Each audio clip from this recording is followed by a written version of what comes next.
Okay, for the final component of our program tonight, I'm going to ask Debbie Rose, who is the executive director of Project Abraham, to come up with me, and we're going to sit in these two chairs and we're going to have a conversation.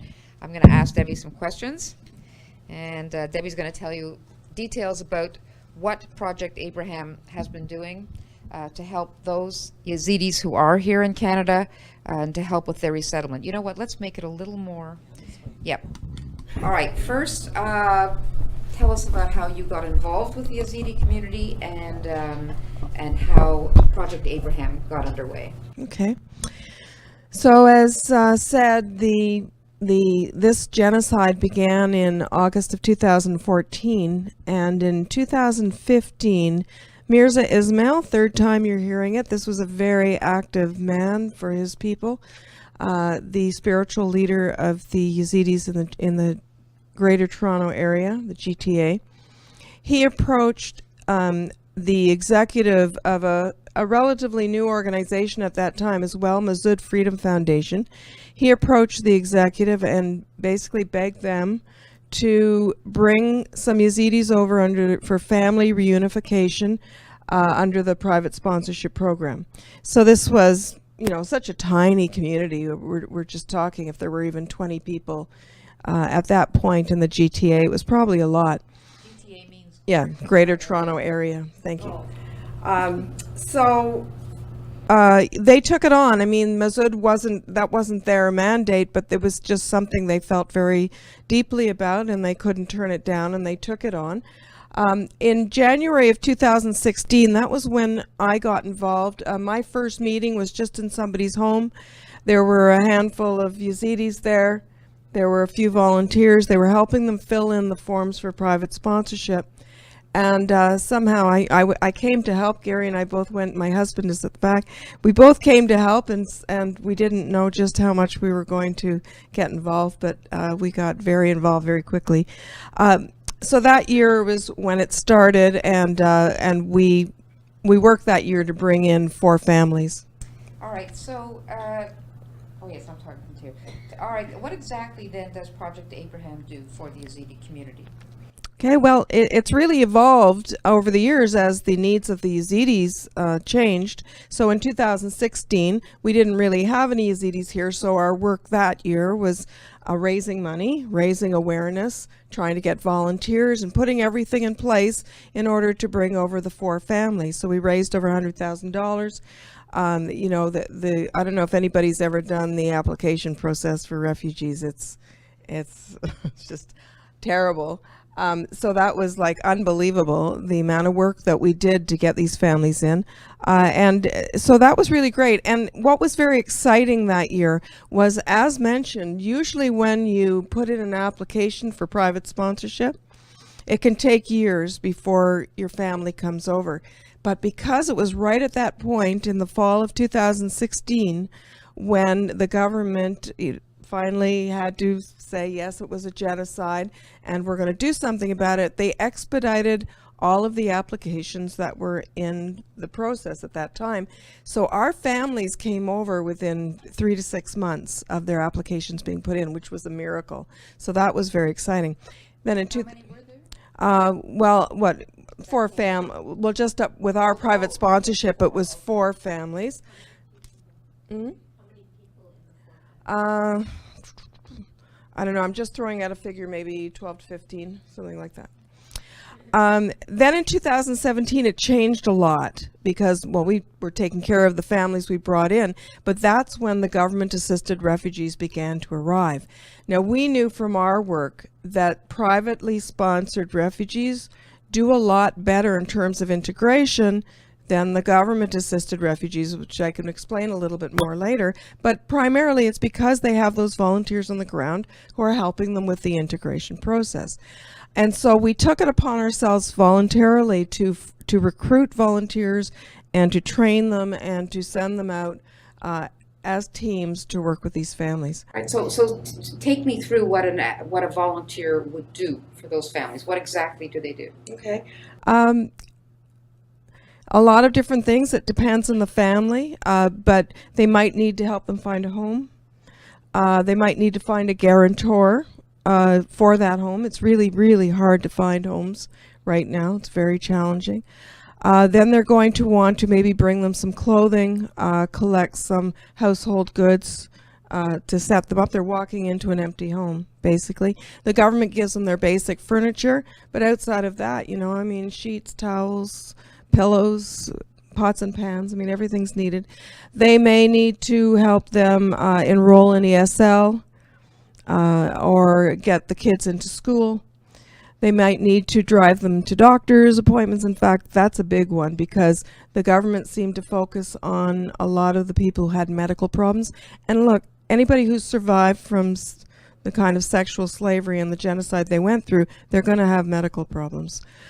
So there's a lot of running around for that. And we just come in, we teach them English, we play with the kids, we drive them shopping, we just do whatever we can to try and make their lives easier. But the number one goal is to make them become self-sufficient. Yeah. And do you have partner organizations that you work? Yes, we do. The settlement organizations that the government funds are all working together to on this project, and we forged those partnerships with them, so we are working with them. There's Costi. Costi is the first sort of responders, I guess, to the resettlement in the Greater Toronto area. So if you go to Winnipeg, it'll be a different organization, but that's the one for the Toronto area. They're responsible for the time they get off the plane.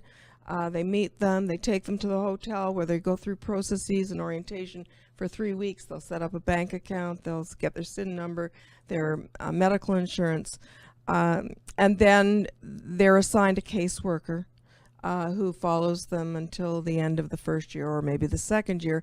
They are basically the liaison between the refugee family and the government. Okay. Yeah. What language are they speaking? They're speaking Kurmanji for the most part. But they have to get the volunteers. We need to bring in. Sometimes the volunteers are just, you know, you speak through the kids who are starting to pick it up. Sign language. I mean, just, and then you bring in interpreters. It's usually the Yazidi community. Actually, we would get people who have been here a little longer, speak more English, and we'd ask them to come and help. So that's starting to expand now.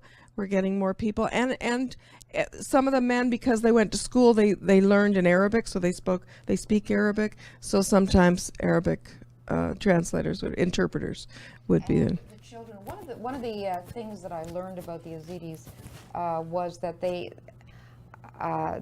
not really used to, or they have no history of actual education or literacy. They're not. That hasn't been their tradition. They have a very strong oral tradition, but they're not actually.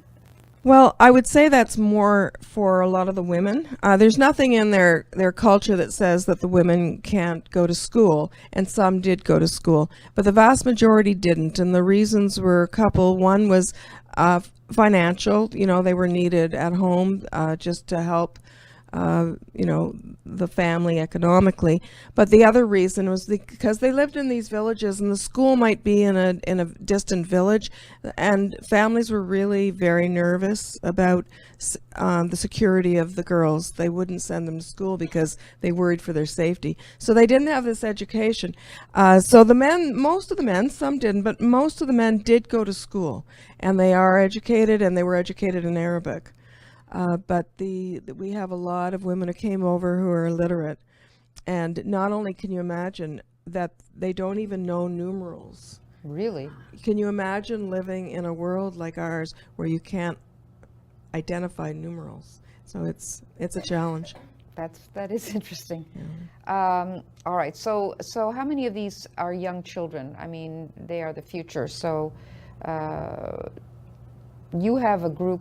You have 250 volunteers, and who are working with how many people altogether? Yeah, I won't say that all 250 are working on the ground. Some can't, it's too far for them, or it's just not what they can do, it's not their skill set, whatever. So they're doing many other jobs. So those 250, I would say I maybe have 30 to 50 volunteers on the ground with the families. Is there any cultural activity or anything that these people can do that brings them pleasure or happiness? as a group, as a community? And I mean, I know they were all individually working, each family's working very hard to integrate and, you know, get settled, but do they have any occasions at all? It just sounds so tragic and so horrible and I mean, it's trauma all the way. Are there any points of hope? Do they feel that here? Is there anything?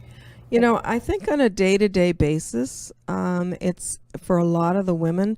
We went around, and I'll tell you a little bit about our educational program that we want to start for them. So we went around and did some interviewing to get some information, background information. And some of the questions we were asking, you know, what do you like to do for fun? What makes you, you know, and like, you know, what kind of question is that? It's like, you know, it's like, yeah, it's like, however, they do have, as a matter of fact, December 14th is, they have an annual celebration. It's a fast for 3 days and then a feast. And on December the 14th is a feast, and we rent a hall, they rent a hall, and they come, and I can tell you, they put their music on and they dance all night. I have never seen anything like it. They don't sit down for hours. They go around and it never stops. And all the women cook and bring the food, and it's big potluck. And there have been 2 or 3 weddings, and there's been babies born. I mean, life cycles are beginning. So there are some, yes, there's some joyous occasions. Yeah. Okay, I think what we should do now is open up the floor to questions. Michelle, maybe you'd like to come